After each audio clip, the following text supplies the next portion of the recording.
Greetings, friends! It's the weekend edition of Homegrown Big coming at you with a big glass of water. It's first thing in the morning. You're in bed with me, and I'm bringing you this week's video. I worked 57 hours this last week, intensely busy time of the year for me, and I will not be able to get to videos any more than once a week. In fact, when I see people coming out with daily videos, I'm a little bit worried for them that they might not have such a full life outside of YouTube. Anyhow, this week's video is one that to me is a really important one because before I went into school and I learned how to do research and I learned how to do statistics and all of these kind of things, especially biostatistics and meta-analysis statistics, I would see certain stories or hear certain things like I'm going to talk about today and go, yes, the scientific evidence is there. And what I want to help people understand is how to look at science a little differently. So specifically, I want to talk about how vegans use studies, specifically the Seventh-day Adventist studies or studies on Okinawans or Sardinians to promote veganism as an optimal, healthy diet for their cause. And again, this comes back to me really wanting vegans to start separating their ethical and moral stance away from claims of optimal health, if those claims just aren't there.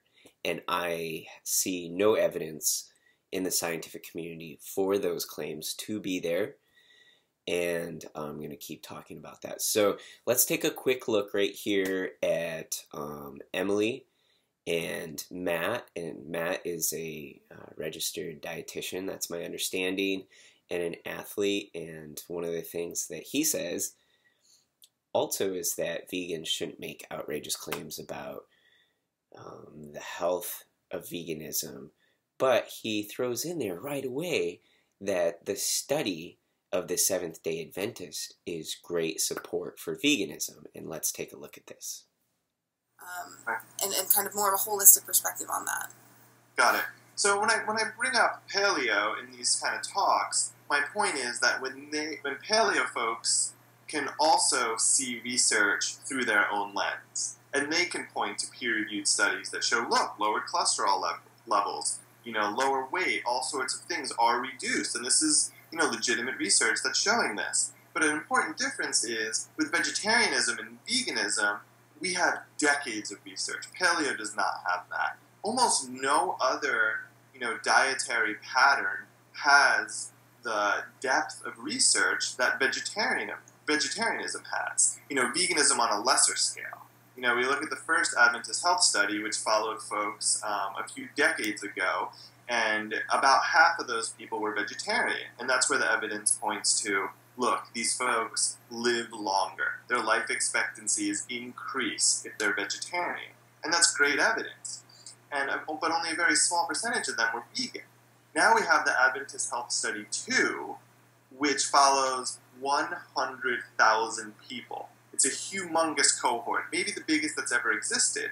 And now 10% of that group is vegan, which is great, because we've shown an increase in the number of vegans within Adventists. And I think they're ahead of the curve with plant-based nutrition, so it's great to see that it's an increase there, and I think we'll see that in the rest of the population.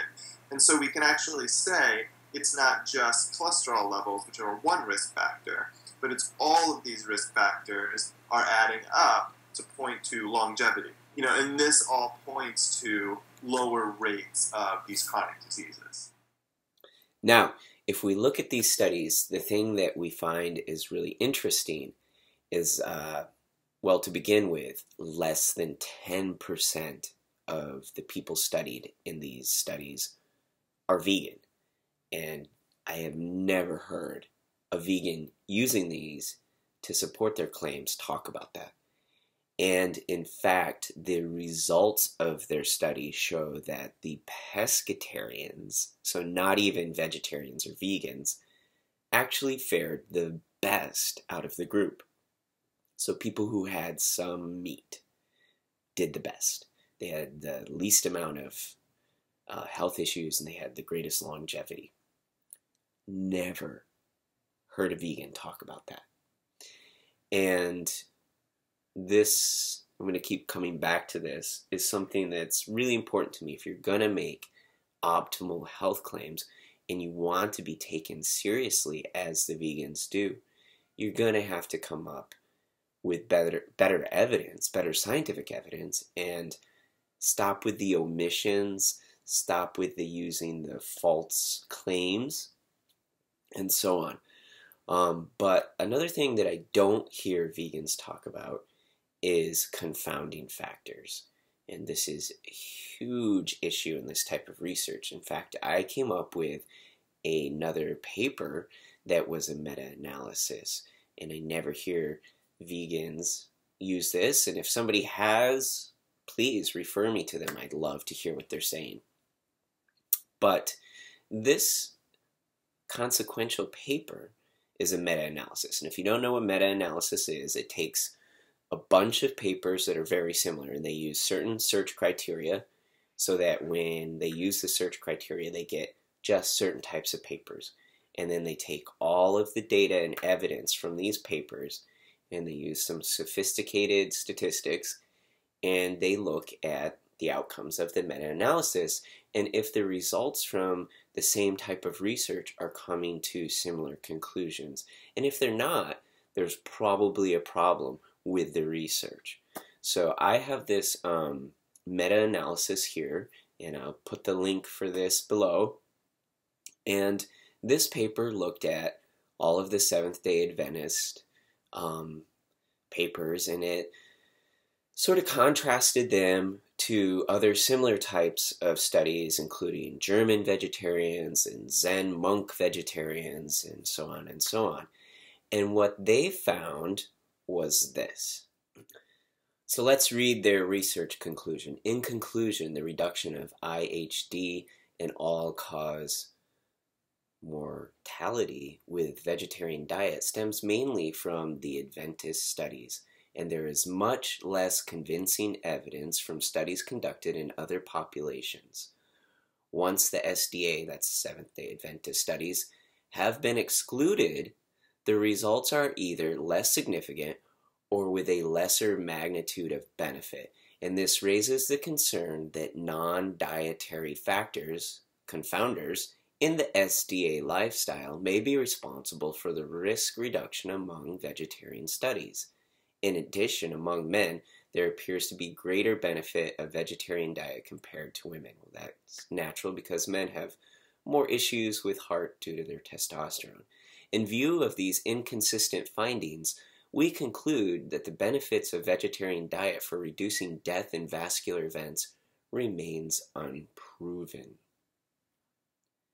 So this is such an important thing that this type of research can't really factor in, and that's lifestyle. The Seventh-day Adventists are, they're not partiers. There's a lot of vegans and vegetarians that can still have a pretty decent diet, but could be out partying on weekends or smoking or this or that or the other thing. That's not really seen in the Seventh-day Adventists. They have a strong community, which we know is important for human health.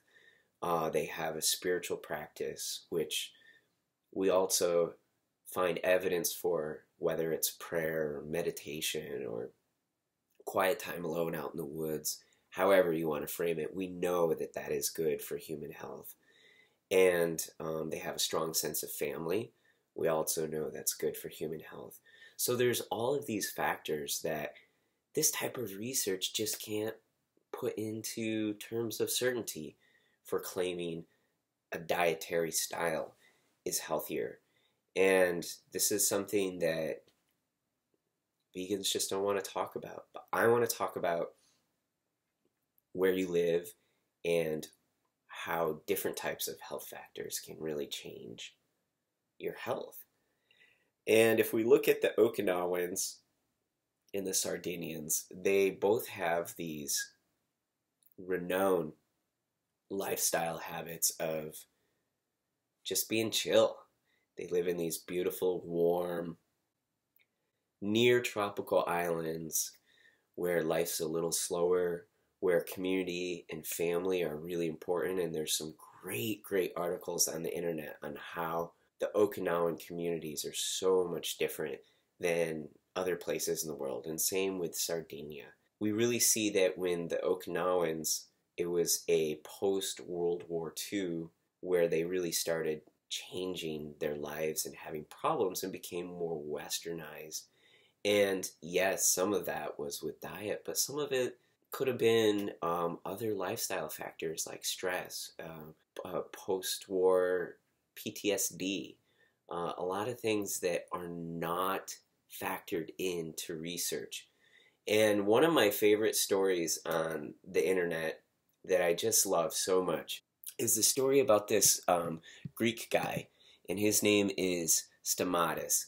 And he came to America and got a great job, and he was making a lot of money, and he had a lot of stress in his life, and he was taking care of his family, and he was from an island that was very similar to Sardinia or Okinawa, where the people had a strong sense of community. It was very warm. It was laid back, blah blah blah, and so on. And he came to America where it was like high stress, not good exercise, not good community, not good like family, not good diet, and he ended up with cancer. And he wanted to go home to die. So he went back to Greece, and he just chilled out on the island that he was from. And long story short, a few months went by, and he didn't take cancer treatment. He just went home to die. A few months went by, and he was feeling better. And then in 6 months, he was feeling a lot better. And he still had cancer, but somehow it was not taking him down very fast. And in 6 months, he decided to grow his own food. A little bit of heart there for me on that one. And he started growing a garden. And then he started eating his own vegetables and food. And then he started feeling a lot better. And then he set up a family, rebuilt the family orchard. And they were grape growers for wine. And long story short, his cancer went away. He never had treatment. And he started living his life really different. He started every day growing organic fruits and vegetables and working in the garden and being out in the sun and being in the dirt. And then in the evening, he would go to town and drink wine, not to get drunk, but to socialize and to hang out with his friends. And he would play dominoes late into the night and enjoy his community. And the guy lived like another 20 plus years, and healthily. And every year as his garden grew and his orchard grew, he got healthier. And he lived a super long life. Okay, so to wrap this up, I know the story about this one guy who goes home is anecdotal and it's not scientific. But it says so much about what the meta-analysis did find and support, and that is that the lifestyle factors of the Seventh-day Adventist is the large part of what they can't factor into the studies, and they believe is the reason behind the longevity. They've shown that it wasn't the vegans or even the lacto-avo vegetarians who did the best in their lack of heart problems, chronic disease, and longevity. It was actually the people who had some fish or some animal products that had the best results. And you never hear this from the vegan rhetoric. And so the point of this video for me is, one, to implore vegans to stop using false claims with science to say that veganism is optimally healthy for people. That evidence is just not there on a science level. And two, to really look at the lifestyle factors. When we look at the Western chronic disease problems, we're not looking at the huge things. We're just saying it's meat, it's this, it's that. And it's so much more complex than that. We need to, as a global species, just look at what our lifestyles are doing to us. I firmly believe that everybody, like our friend on the Greek island who went and cured his own cancer without treatment, need to start growing our own fruits and vegetables. Somebody asked, what is my channel really about? And if you keep watching the videos, you should get an idea. It's about really, now that we have created the infrastructure for human success, really looking at what does that look like when we optimize the outcomes of our happiness and health. And it's not the rat race in America and the Western society of consume, consume, consume. We know that now. It's really about providing our own health and our own healthy foods, with growing our own foods and creating community and getting out in the dirt and the sun and the plants and creating loving families and staying up a little late sometimes and laughing and having fun. And it's not about making the bottom dollar. And it's not necessarily about never eating animal products. The truth lies somewhere in the middle. And the fact that I am saying this to you as a person who just worked 57 hours this week, that factor is not lost on me. However, I will wrap this up with saying that this is just a seasonal bump in work for me, and it's not a year-round way that I live. So I hope this video finds you well.